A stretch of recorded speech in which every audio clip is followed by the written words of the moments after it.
Welcome, diggers, to the second episode of Digging into the MLS. They're on shot! Headed down into the pocket, Westbrook to heading, a brilliant goal, approaches it head to head, Jackson in! And put back to White, I'm your host, Renato Farinhas, and to my side we have our host head coach, Miguel Lopes.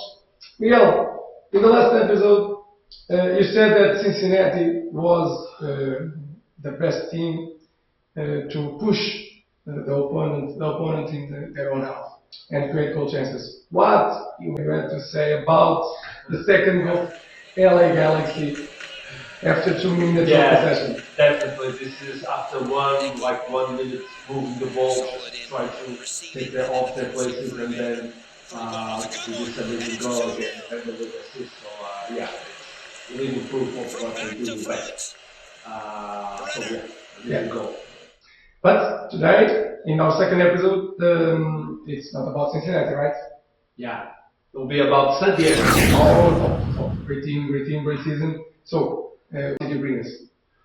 Well, obviously, I think because I believe they are also real contenders for this competition, despite the fact that their debut in the MLS, but for their debut, I think it could be better. Okay, at this point, I believe that everyone believes that they're going to be real contenders because how they perform collectively and how their best players, Treskov, Dreyer, are playing. So the level that they are bringing, I believe that everyone, and all the credit to the coaches, to the players, the young coach, actually Ricky Barras.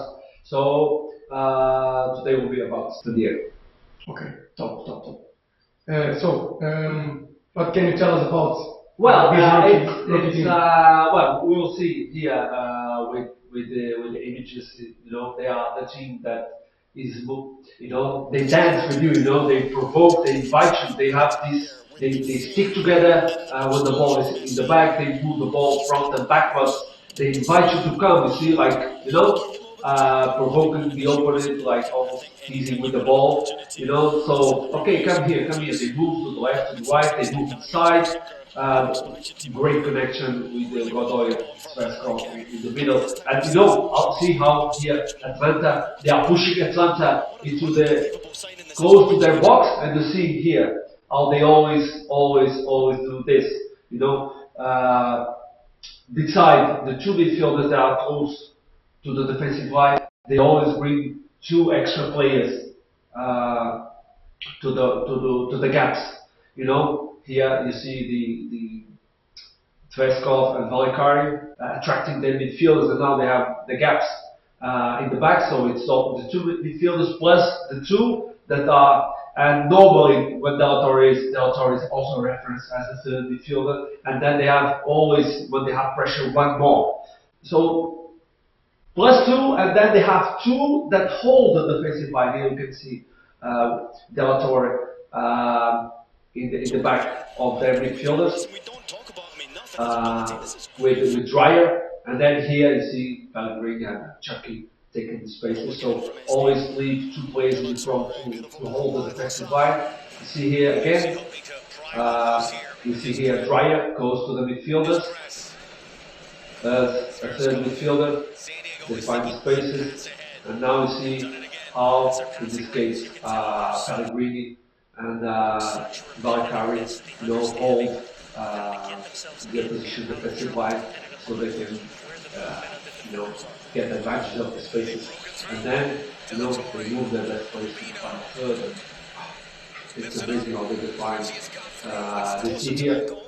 Again, you know, often they've been like, and see how in these tiny spaces, you know, and the way also they've chosen the players, you know, not only the Tveskov, obviously this is the kind of way that, you know, he is the game model. You know, sometimes it's not about, it's respecting the essence of the players, of the best players, and you know, he's the one he makes everyone comfortable because they know they can give him the ball even under pressure. You will never lose the connection with, especially with Godoy. You know, Valkyrie played some games as a second midfield when Godoy is, but the best connection, I believe, it's with Godoy. They really move, they really track away, they make it, flow.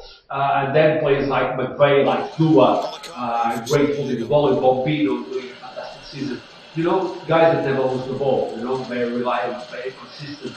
They move, they drag it again, they are dragging the opponent into close to their own box, and now they have to play. So we always find the free man in order to be on the front, and even most of the time they only get to the box with 3-4 players, but 3-4 players in very good conditions, 3-4 players that they can harm the opponent with spaces. There's been some discussion sometimes here playing with dark blue of some stubbornness, in the way they try to circulate the ball via their own goal. But this is not. It's about the essence of the players they have. For me, it's very clear that because they feel comfortable. All players that can do it, all players that believe on this, obviously, all the credit to Maki, the way to convince them. Also, but how they find the second and the third, the third and the fourth midfielder, so they can progress and get to the players that stay in the final, and then see how they hold the ball. Here they have 7 players of the opponent in their own third, and here Sveskov already chatting with Dreyer. Okay, how's it gonna be? And maybe go this situation, and they always find obviously great to have players like Dreyer, great to have players like Chucky, but then the team needs to allow the circumstances that there's a key player here, because most of the times you see here Della Torre is the third midfielder, the fourth midfielder can be Vallecari often, but also the fact that Vallecari is so generous and is so collective, is the one who's all the time adjusting, because this priority is important. Total freedom to drive. Here, Drive joins as actual midfielder. What he does, he always takes his place near, in this case, near Chucky. Sometimes Chucky comes and Vallecari releases himself, sometimes going deep. This is very important. Players like Vallecari, they give this collective sense because they set their priorities. Okay, total freedom to it, and Vallecari, adjust. So the team is balanced in the moments they go out of their position. And you see here how he joins the Chucky, and amazing assist from trying one more to this great goal of Chucky. Chucky also made the season now, going back to the national team. But obviously credit also to the team. Here, again, Sveskov chatting already with Dreyer. Okay, where are you? Okay, and one of the most amazing goals.